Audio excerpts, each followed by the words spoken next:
അപ്പോന് നല്ല ക്ഷീണമുണ്ടല്ലേ? ആളാകെ ഡള്ളായിരിക്കുന്നു. ഇരിക്കേ.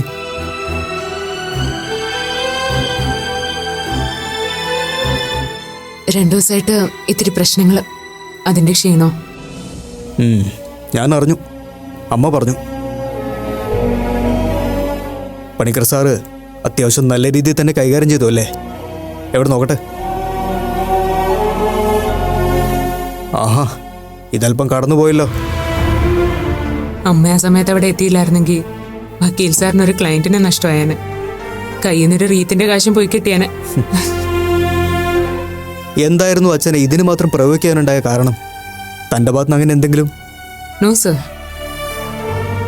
ഞാൻ വളരെ ഫ്രണ്ട്ലി ആയിട്ടാണ് സംസാരിച്ചു തുടങ്ങിയത്.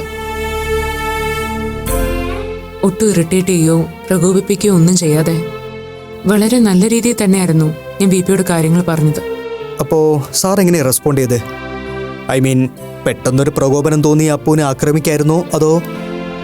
ആദ്യമൊക്കെ ഞാൻ പറയുന്നത് കേൾക്കാൻ തീരെ താല്പര്യമില്ലാത്തൊരു ഭാവമായിരുന്നു ബിപിക്ക്. പക്ഷേ പഴയ കാര്യങ്ങളൊക്കെ പറഞ്ഞു തുടങ്ങിയപ്പോൾ തിരിച്ചൊന്നും പറഞ്ഞില്ലെങ്കിലും ബിപി അതിൽ ഇൻവോൾവ് ചെയ്യുന്നതായിട്ട് എനിക്ക് തോന്നി. അതുകൊണ്ടാ ഞാനും ബിപി ഒരു കോംപ്രമൈസ് ലെവലിലേക്ക് കൊണ്ടുവരാൻ ഒരു ശ്രമം നടത്തിയത്. സംസാരിച്ച് കഴിയാറാവുമ്പോഴേക്കും ബിപിയിലൊരു തിരിച്ചുവരവിൻ്റെയോ അല്ലെങ്കിൽ ഒരു റിഗ്രറ്റിൻ്റെയോ സൂചന പോലെ തോന്നി. അതുകൊണ്ടാ അച്ഛനെ ഞാൻ ഹഗ് ചെയ്തത്. ഞാനും അപ്പം അങ്ങനെ ഒരു ഇമോഷണൽ മൂഡിലായിരുന്നു. ബിപി എന്നെ ഹഗ് ചെയ്യാൻ തുടങ്ങുന്ന പോലെയായിരുന്നു ആദ്യം എനിക്ക് ഫീൽ ചെയ്തത്. പക്ഷേ പെട്ടെന്നായിരുന്നു ആ ചേഞ്ച് ഓവർ. ഒരു കെണിയായിരുന്നു എന്ന് മനസ്സിലായപ്പോഴേക്കും രക്ഷപ്പെടാനാവാത്ത വിധം പിടിമുറുക്കിയിരുന്നു ബിപി. ഈ ധൃതരാഷ്ട്ര ആലിംഗനം എന്നൊക്കെ പറയാറില്ലേ, അതെന്താണെന്ന് ശരിക്കും അപ്പോഴാണ് മനസ്സിലായത്. എന്തോ ഭാഗ്യത്തിന് ആ സമയത്ത് അമ്മയ്ക്ക് അങ്ങോട്ട് വരാൻ തോന്നി. അമ്മ അപ്പൂനെ സേവ് ചെയ്ത് കഴിഞ്ഞപ്പോൾ എന്തായിരുന്നു വി പി സാറിന്റെ റിയാക്ഷൻ? കൂളായിരുന്നോ അതോ കൂടുതൽ വയലന്റ് ആയിരുന്നോ? ആ ഷോക്കില് ഞാൻ അപ്പോഴേക്കും ഫെയിന്റ് ആയി. പിന്നെ ഹോസ്പിറ്റലിൽ നിന്ന് ഞങ്ങൾ തിരിച്ചെത്തിയപ്പോൾ ബി പി വളരെ കൂളായിരുന്നു എന്നാണ് അമ്മ പറഞ്ഞത്. അതിനുശേഷം പിന്നെ ഇതുവരെ ഞാൻ ബി പി ഫേസ് ചെയ്തിട്ടില്ല. അതേതായാലും നന്നായി. കുറച്ച് ദിവസത്തേക്ക് അപ്പോ അച്ഛൻ്റെ അടുത്തേക്ക് പോകണ്ട കേട്ടോ. ഈ കൊല്ലാനുള്ള ദേഷ്യം തോന്നിയെന്നൊക്കെ പറഞ്ഞു കേട്ടിട്ടേ ഉള്ളൂ. എന്താണെന്ന് ശരിക്കും എക്സ്പീരിയൻസ് ചെയ്തത് അപ്പോഴാ. അതുകൊണ്ടൊരു ഉപകാരം ഉണ്ടായി. ബി പിക്ക് എന്നോടുള്ള പകയുടെയും വൈരാഗ്യത്തിന്റെയും ഇന്റൻസിറ്റി അറിയാൻ പറ്റി. മറ്റൊരു ഗുണവും കൂടി ഈ സംഭവത്തിലൂടെ ഞാൻ മനസ്സിലാക്കുന്നുണ്ട് അപ്പു. ഞാനും താനും ഒക്കെ ആദ്യം സംശയിച്ചതുപോലെ ബി പിയുടെ ഈ അബ്നോർമാലിറ്റി ഒരു കള്ളനാണയമല്ല, അത് റിയലാണ്. ഇനിയും നമ്മൾ വി പിയുടെ ട്രീറ്റ്മെന്റിന് ഒരു ബെറ്റർ ഓപ്ഷൻ നോക്കണം. ഞാനും അമ്മയും അക്കാര്യം ഡിസ്കസ് ചെയ്തിരുന്നു. ഈ കേസ് ഇടയ്ക്ക് വന്ന് പെട്ടതുകൊണ്ട് പാവം അമ്മ നല്ല പ്രഷറിലാണ്. അത് പറഞ്ഞപ്പോൾ ഓർത്തത്, ആ സിയുടെ വിസിറ്റ് ഇനിയും ഉണ്ടാവും. അപ്പുവിൽ നിന്നോ അമ്മയിൽ നിന്നോ ഈ സംഭവത്തെക്കുറിച്ച് ഒരു പരാമർശവും ഉണ്ടാവരുത്. പിന്നെ ഈ പാടോ മറ്റോ ശ്രദ്ധിക്കുകയാണെങ്കിലേ അപ്പു അമ്മയും ഒരേ രീതിയിൽ തന്നെയായിരിക്കണം അതിന് വിശദീകരണം നൽകേണ്ടത്. മനസ്സിലായി സർ. ഓക്കെ, എന്നാൽ അപ്പു റെസ്റ്റ് എടുത്തോ. എന്തെങ്കിലും ഉണ്ടെങ്കിൽ എന്നെ വിളിച്ചാൽ മതി.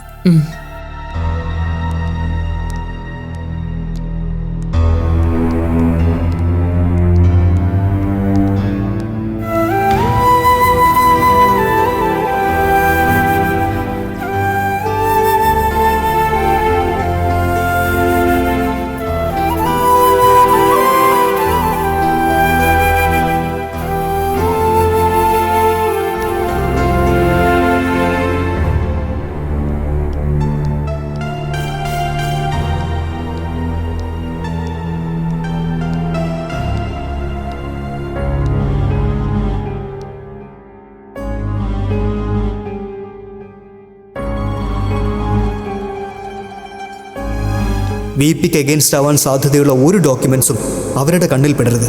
വിശേഷിച്ചും മാഡത്തെ കൊണ്ട് അന്ന് വി പി സൈൻ ചെയ്ത് വാങ്ങിച്ച ആ മ്യൂച്വൽ അഗ്രിമെൻറ്റ് ഒരു കാരണവശാലും അത് ഹരിപ്രിയയുടെ കയ്യിൽ എത്താതെ നോക്കുക.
വിപി,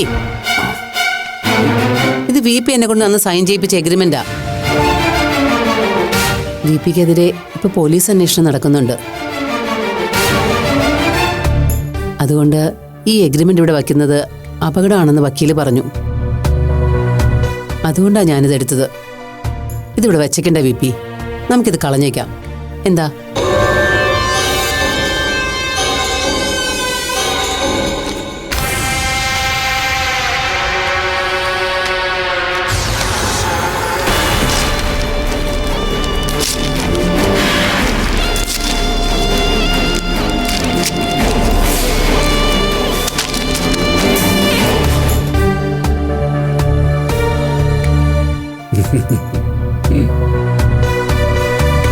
ഇതിനാണോ എന്നെ ഇത്രയും നേരം ടെൻഷൻ എടുപ്പിച്ചത്? ഞാനും ഇതന്നെയല്ലേ ചെയ്യാതിരുന്നത്. ഇനിയിപ്പോ ഞാൻ തൂത്തു വാരണ്ടേ? വേണ്ട, ഞാൻ വാരിക്കോളാം. വേണ്ട,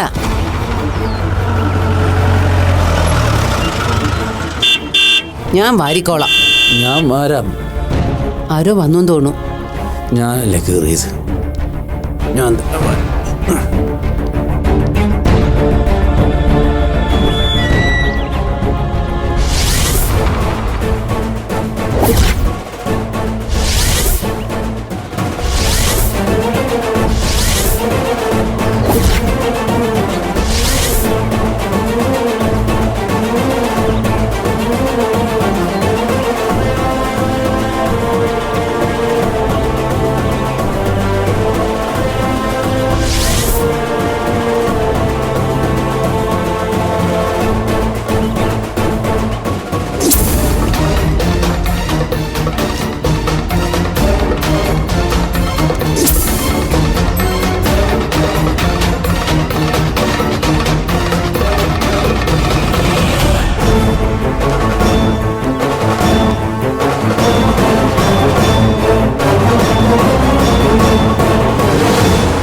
നമസ്കാരം ഗീത ചേച്ചി.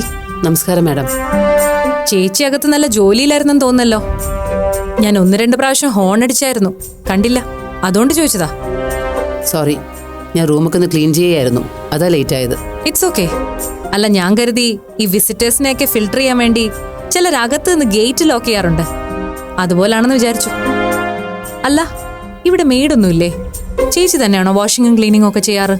സെർവൻസിനെ ആരെയും വെച്ചിട്ടില്ലേ? കുറച്ചു മുമ്പ് ഒരു മെയ്ഡ് ഉണ്ടായിരുന്നു, ഇപ്പൊ അവർ വരുന്നില്ല. പിന്നെ എനിക്ക് ചെയ്യാവുന്ന ജോലിയല്ലേ ഉള്ളൂ ഇവിടെ. ഓ, അപ്പൊ ചേച്ചി ആളൊരു ടിപ്പിക്കൽ വീട്ടമ്മ ലെവലാണ്. എനിക്ക് ഈ വീട്ടുജോലി എന്നൊക്കെ പറയുന്നതേ ഭയങ്കര കലിയാ, പ്രത്യേകിച്ചും അടുക്കളപ്പണി. ആ, കഴിഞ്ഞ തവണ വന്നപ്പോഴേ ഞാൻ ചോദിക്കണമെന്ന് വിചാരിച്ചൊരു കാര്യ. തുടക്കം മുതലേ ചേച്ചി ഹൗസ് വൈഫിന്റെ റോളിലാണോ അതോ മുൻപ് എവിടെയെങ്കിലും വർക്ക് അങ്ങനെ ഓഫീസ് സ്റ്റാഫായിട്ടൊന്നും വർക്ക് ചെയ്തിട്ടില്ല. പിന്നെ മുമ്പ് ചില ബ്രൈഡൽ വർക്കെല്ലാം ചെയ്തിട്ടുണ്ട്. പിന്നെ ചില ബുക്സ് എല്ലാം ട്രാൻസ്ലേറ്റ് ചെയ്തിരുന്നു. ആഹാ, ആളപ്പോ ഒരു പൊടി സകലകലാവല്ലഭയാണല്ലേ. ചേച്ചി എവിടെ വരെ പഠിച്ചു? MA literature. മൈ ഗോഡ്, ഇത്രയും അക്കാഡമിക് ക്വാളിഫിക്കേഷൻ ഉണ്ടായിട്ടുകൂടി ചേച്ചി പിന്നെന്താ ജോലിക്ക് ട്രൈ ചെയ്യാത്തെ? 1-2 ടെസ്റ്റൊക്കെ എഴുതി, പിന്നെ ട്രൈ ചെയ്തില്ല. ഞാനന്ന് വന്നപ്പോഴേ ശ്രദ്ധിച്ചു, നല്ല ഡിസൈനും സ്ട്രക്ചറും ആണ് ഈ വീടിന്റെ. ഇങ്ങനൊരു ഡിസൈനും ആംബിയൻസും ഒക്കെ ആരുടെ ഐഡിയ ആണ്? മിസ്റ്റർ വിജയ് പണിക്കരുടേതാണോ അതോ മിസ്സിസ് പണിക്കരുടെ കയ്യൊപ്പുണ്ടോ ഇതിലും? അങ്ങനെയൊന്നുമില്ല. VPയുടെ തീരുമാനമായിരുന്നു ഇങ്ങനൊരു വീട്. എനിക്കും അത് ഇഷ്ടമായി. കൊള്ളാം, ഒരു traditional urban mix. Mister Panicker ഒരു പഴയ ചിന്താഗതിക്കാരനായിരുന്നു അല്ലേ?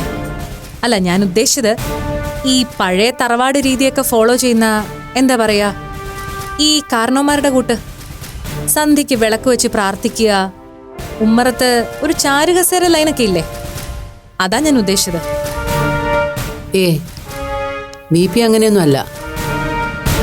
VP നല്ല രീതിയിൽ മോഡേൺ ഔട്ട്ലുക്കുള്ള ആളാ. എനിക്കും അപ്പൂനൊക്കെ ആവശ്യത്തിനുള്ള ഫ്രീഡം തരാൻ VP എപ്പോഴും ശ്രദ്ധിച്ചിരുന്നു. പ്രത്യേകിച്ചും അപ്പൂൻ്റെ കാര്യത്തിൽ. അവൾക്ക് ഇഷ്ടമുള്ള രീതിയിൽ ജീവിക്കുന്നതിനോട് VPക്ക് ഒരു എതിർപ്പും ഉണ്ടായിരുന്നില്ല. എതിർപ്പുണ്ടായിരുന്നത് മാത്രമല്ല, അപ്പൂനെ സപ്പോർട്ട് ചെയ്യുകയും ചെയ്തിരുന്നു. ചേച്ചിയെ, ഞാൻ ചോദിച്ച ചോദ്യത്തിന് ആവശ്യത്തിൽ കൂടുതൽ ഉത്തരങ്ങളായി. ഇതാരോ പറഞ്ഞു പഠിപ്പിച്ചതുപോലെ ഉണ്ടല്ലോ. സോറി, ഞാൻ എനിക്കറിയാവുന്ന എക്സ്പീരിയൻസിലുള്ള കാര്യം പറഞ്ഞു എന്നേ ഉള്ളൂ. സ്വന്തം ഫാമിലിക്ക് ഇത്രയും ഫ്രീഡം അനുവദിക്കുകയും അത്യാവശ്യം പുരോഗമന ചിന്താ രീതിയും ഒക്കെയുള്ള ഒരാള് പിന്നെന്തിനാ മകൾക്ക് ഇങ്ങനൊരു പ്രശ്നം വന്നപ്പോ ഈ രീതിയിൽ റിയാക്ട് ചെയ്തത്? ഐ മീൻ, വീട്ടിൽ നിന്ന് ഇറക്കി വിടുകയും ഭക്ഷണത്തിൽ വിഷം ചേർത്ത് കൊല്ലാൻ നോക്കിയതും ഒക്കെ. മാഡം, അത് VP പെട്ടെന്നുണ്ടായ ദേഷ്യത്തിൽ വെറുതെ, അല്ലാതെ ശരിക്കും വേണമെന്ന് കരുതി ചെയ്തതൊന്നുമല്ല. എന്തുവാ ചേച്ചി ഇത്? അപ്പോഴത്തെ ഒരു ദേഷ്യത്തിന് ഒരു അടി കൊടുത്തു എന്നൊക്കെ പറഞ്ഞാൽ നമുക്ക് മനസ്സിലാവും. അതുപോലെയാണോ അപ്പോഴത്തെ ഒരു ദേഷ്യത്തിന് ആഹാരത്തിൽ വിഷം ചേർത്ത് കൊല്ലാൻ നോക്കി എന്നൊക്കെ പറയുന്നത്? അതിന് ആഹാരം വേണം, പോയിസൺ നേരത്തെ കരുതി വെക്കണം, പിന്നെ ആ വിഷം ആരും അറിയാതെ ആഹാരത്തിൽ കലർത്തണം. അങ്ങനെ ഒരുപാട് തോട്ട് പ്രോസസ് ഉണ്ടല്ലോ ചേച്ചി. അപ്പൊ പിന്നെ അതെങ്ങനെ പെട്ടെന്നുള്ള ദേഷ്യത്തിന്റെ റിയാക്ഷൻ ആവും? ശരിയല്ലേ? ഇനി അതൊരു മർഡർ അറ്റംപ്റ്റ് ആയിരുന്നില്ല, സൂയിസൈഡ് അറ്റംപ്റ്റ് ആയിരുന്നു എന്ന് ചേച്ചി പറഞ്ഞാലും അത് ഞാൻ ചോദിച്ചതിനുള്ള ഉത്തരവായി. അത്രയ്ക്ക് നാണക്കേടും മാനഹാനിയും ഒക്കെ ഉണ്ടായിട്ടാവുമല്ലോ ഒരാൾ കുടുംബത്തോട് ആത്മഹത്യക്ക് ശ്രമിക്കുന്നത്. അതിനർത്ഥം വിജയ് പണിക്കർ എന്ന ഭർത്താവ്, അച്ഛൻ, സ്വന്തം മകളുടെ ഈ ട്രാൻസ് ജീവിതം ഒരിക്കലും അംഗീകരിക്കാൻ കഴിയാത്ത ഒരാളായിരുന്നുവെന്ന് ആദ്യ വായനയിൽ തന്നെ നമുക്ക് ഉറപ്പിച്ചു പറയാൻ പറ്റുമല്ലേ? മാഡം വന്നേ എന്തിനാ? നമ്മുടെ ജോലി ഇതായി പോയില്ലേ? ഇനി ഈ റിപ്പോർട്ട് കൊടുക്കും വരെ ഇടയ്ക്കിടയ്ക്ക് ഇങ്ങനെ നമ്മുടെ ശല്യം ഉണ്ടായിക്കൊണ്ടിരിക്കും. ആ, എനിക്ക് അപ്പൂനെയും മിസ്റ്റർ വിജയ് പണിക്കരെ ഒന്ന് കാണണം. എന്താ ചേച്ചി, രണ്ടുപേരും ഇവിടെ ഇല്ലേ? ഉണ്ട്, ഞാൻ VPയുടെ റൂം ക്ലീൻ ചെയ്തുകൊണ്ടിരിക്കുകയായിരുന്നു. ചേച്ചിയുടെ ക്ലീനിങ് പരിപാടി നടന്നോട്ടെ, ഞാൻ ആ സമയത്ത് അപ്പൂനെ കാണാം. എന്തേ? ഞാൻ വിളിപ്പിക്കാം. ഏയ്, അതൊന്നും വേണ്ട, ഞാൻ പോയി കണ്ടോളാം. ചേച്ചിയുടെ ജോലി നടക്കട്ടെ. അപ്സ്റ്റേഴ്സിലല്ലേ അപ്പൂൻ്റെ റൂം? അതെ.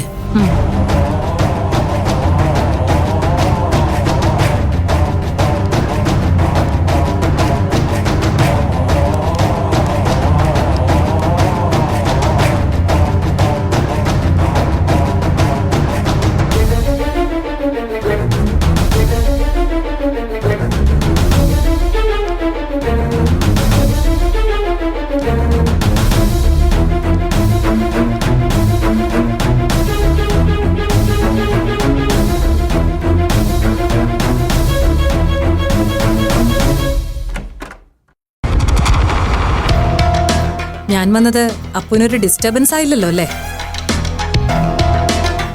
സത്യസന്ധമായിട്ട് പറഞ്ഞ ഈ വരവ് ഒരു ഡിസ്റ്റർബൻസ് തന്നെ മാഡം. ഞാൻ വല്ലാതെ ടയേർഡാ. ഒന്ന് മയങ്ങി വന്ന സമയത്താ മാഡത്തിൻ്റെ entry. Yes, you spoil my mood. അന്ന് എനിക്ക് അറിയേണ്ട കാര്യങ്ങൾ കൃത്യമായി അപ്പു പറഞ്ഞിരുന്നെങ്കിൽ വീണ്ടും ഇതുപോലെ എനിക്ക് വന്ന് അപ്പുവിനെ ഡിസ്റ്റർബ് ചെയ്യേണ്ടി വരില്ലായിരുന്നു. എന്താ മാഡം നിങ്ങൾക്ക് അറിയേണ്ടത്? ഞാനും എൻ്റെ അച്ഛനും തമ്മിലുള്ള ഇഷ്യൂസിനെ കുറിച്ചാണെങ്കിൽ എനിക്ക് അതിനെപ്പറ്റി അന്ന് പറഞ്ഞതൊക്കെ തന്നെ ഇപ്പോഴും പറയാനുള്ളൂ. ഞങ്ങൾ തമ്മിൽ ശത്രുതയിലായിരിക്കാം, പക്ഷെ അതിന്റെ പേരിൽ ആ മനുഷ്യനെതിരെ എനിക്ക് ഒരു പരാതിയും ബോധിപ്പിക്കാനില്ല. ആരോടും പരാതി ബോധിപ്പിക്കാതെ തന്നെ ഞാൻ വിചാരിക്കുന്നത് നേടിയെടുക്കാൻ എനിക്കറിയാം. എത്ര സ്ട്രഗിൾ ചെയ്തിട്ടാണെങ്കിലും അത് നേടിയെടുക്കാവുന്ന വിശ്വാസവും എനിക്കുണ്ട്. യെസ്, അപ്പു വളരെ സ്ട്രോങ് ആൻഡ് ഫേം ആണെന്ന് എനിക്കറിയാം. പക്ഷെ അതല്ല എൻ്റെ ഇവിടുത്തെ പ്രശ്നം. ഒരു ട്രാൻസ്മാനായി ജീവിക്കാനുള്ള അപ്പുവിന്റെ അവകാശത്തെ ഹനിക്കുന്ന തരത്തിൽ സ്വന്തം വീട്ടിൽ നിന്ന്, കുറച്ചുകൂടെ സ്പെസിഫൈ ചെയ്ത് പറഞ്ഞാൽ സ്വന്തം അച്ഛനിൽ നിന്ന് തികച്ചും ക്രൂരമായ പീഡനങ്ങൾ ഏറ്റുവാങ്ങിയ ഒരു വ്യക്തിയാണ് താൻ. താൻ മാത്രമല്ല, ഒരു പരിധിവരെ തൻ്റെ അമ്മയും. ആ പീഡനങ്ങളുടെ ഒരു വിഷ്വൽ ബ്രീഫിംഗ് നമ്മൾ കണ്ടതാണ്. അത് കണ്ടിട്ടാണല്ലോ ദക്ഷ ഇങ്ങനൊരു പെറ്റീഷൻ മൂവ് ചെയ്തത്. അതിനിപ്പോ എന്താ മാഡം കുഴപ്പം? ഈ പറഞ്ഞ ദക്ഷയെ ഞാൻ പോയി കാണാം, ആ പരാതി പിൻവലിക്കാൻ പറയാം. എങ്കിൽ മാഡത്തിന് സമാധാനാവോ? അപ്പു, താൻ എന്നോട് ദേഷ്യപ്പെട്ടിട്ട് ഒരു കാര്യമില്ല. എന്റെ ഡിപ്പാർട്ട്മെന്റ് എന്നെ ഏൽപ്പിച്ച ജോലി മാന്യമായി കംപ്ലീറ്റ് ചെയ്ത് എനിക്ക് റിപ്പോർട്ട് ഉടനെ സമർപ്പിച്ചേ മതിയാവും. ആൻഡ് ഞാൻ എന്റെ സുപ്പീരിയേഴ്സിന് കൊടുക്കുന്ന റിപ്പോർട്ട് സത്യസന്ധമായിരിക്കണമെന്ന് എനിക്ക് നിർബന്ധമുണ്ട്. മാഡം, നിങ്ങളുടെ റിപ്പോർട്ടിൽ നിങ്ങൾക്ക് എന്ത് വേണമെങ്കിലും എഴുതാലോ. എന്നെയും എൻ്റെ ഫാമിലിയെയും നശിപ്പിക്കാനുള്ള അവസരമായിട്ട് മാഡം ഈ സിറ്റുവേഷനെ കാണരുതെന്നൊരു അപേക്ഷ എനിക്കുണ്ട്. എനിക്കങ്ങനെ തന്റെ ഫാമിലിയെ ദ്രോഹിക്കണമെന്ന് ഒരു ഉദ്ദേശവും. പിന്നെ മറ്റൊരു തരത്തിൽ പറഞ്ഞ ഒരു നല്ല ഉദ്ദേശം ഉണ്ട് താനും. സ്വന്തം വീട്ടിൽ നിന്നുണ്ടായ ഇത്തരം ദുരനുഭവങ്ങളെ പൊരുതി തോൽപ്പിക്കാൻ അപ്പുവിന് കഴിഞ്ഞേക്കാം. പക്ഷേ അതിനുപോലും കഴിയാതെ സ്വന്തം രക്ഷിതാക്കളിൽ നിന്ന് ക്രൂരമായ പീഡനം ഏറ്റുവാങ്ങി ഒന്ന് പ്രതികരിക്കാൻ പോലും കഴിയാതെ ആത്മഹത്യയിൽ അഭയം തേടി വരുന്ന എത്രയോ ജന്മങ്ങളുണ്ട്. അങ്ങനെയുള്ളവരുടെ മുന്നിൽ എല്ലാ വാതിലുകളും അടയുമ്പോൾ പ്രതീക്ഷയോടെ മുട്ടി വിളിക്കാൻ നിയമത്തിന്റെയും നീതിയുടെയും വാതിലുകൾ ഉണ്ടെന്ന് എല്ലാവരെയും ഒന്ന് ഓർമ്മിപ്പിക്കാൻ തന്റെ ഈ ലൈഫ് സ്റ്റോറിക്ക് കഴിയുമായിരുന്നു. അതുകൊണ്ടുകൂടിയാ തന്നോട് ഞാൻ ഇങ്ങനൊരു നിർദ്ദേശം മുന്നോട്ട് വെച്ചത്. വേണ്ട മാഡം, എൻ്റെ അച്ഛനെതിരെ പരാതി പറയാനുള്ള ഒരു യോഗ്യത എനിക്കില്ല. കാരണം എൻ്റെ അച്ഛൻ എന്നെ ഉപദ്രവിച്ചതിൻ്റെ 100 ഇരട്ടി ഉപദ്രവങ്ങൾ അച്ഛനെ ഞാൻ ഉപദ്രവിച്ചിട്ടുണ്ട്. അത് വെച്ച് നോക്കുമ്പോൾ ഇതൊക്കെ വെറും സില്ലിയായിട്ടാണ് എനിക്ക് തോന്നുന്നത്. ശരി, അപ്പോ ഒന്നും തന്നെ പറഞ്ഞില്ലെങ്കിലും ഞാനായിട്ട് ഇതൊക്കെ തെളിവ് സഹിതം കമ്മീഷന് മുന്നിൽ പ്രസന്റ് ചെയ്യും.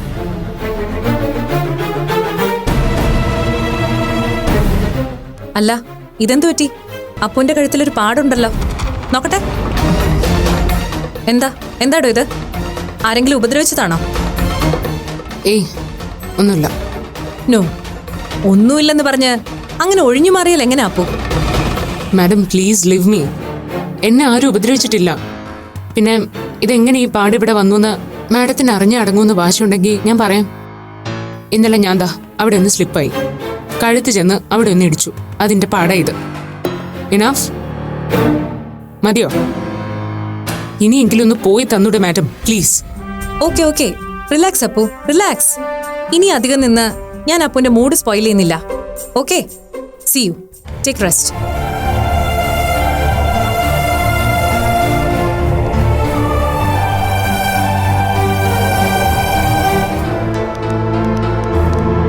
ചേച്ചിയുടെ ജോലിയൊക്കെ കഴിഞ്ഞോ? ആ, ഒരുവിധം. മാഡത്തിന് കുടിക്കാൻ വല്ല എടുക്കട്ടെ? വേണ്ട, ഇപ്പൊ ഒന്നും വേണ്ട. അതെ, അപ്പുന് എന്തു പറ്റി? അല്ല, ആള് നല്ല മൂഡിലല്ലെന്ന് തോന്നുന്നു. ഞാൻ ചില കാര്യങ്ങൾ ചോദിച്ചപ്പോ എന്നോട് ഷൗട്ട് ചെയ്തു. സാരമില്ല, ഷീസ് നോട്ട് വെൽ. അതിന്റെ അസ്വസ്ഥതകൾ കൊണ്ടാവാം അല്ലേ? അതെ, മെനസ്ട്രൽ പ്രോബ്ലം കൊണ്ട് അപ്പൂനിങ്ങനെ മൂഡ് സ്വിങ്സ് ഉണ്ടാകാറുണ്ട്. യാ, ഐ കൻ അണ്ടർസ്റ്റാൻഡ്. സർജറി എന്നത്തേക്കാണെന്നത് വല്ലതും ഫിക്സ് ചെയ്തോ?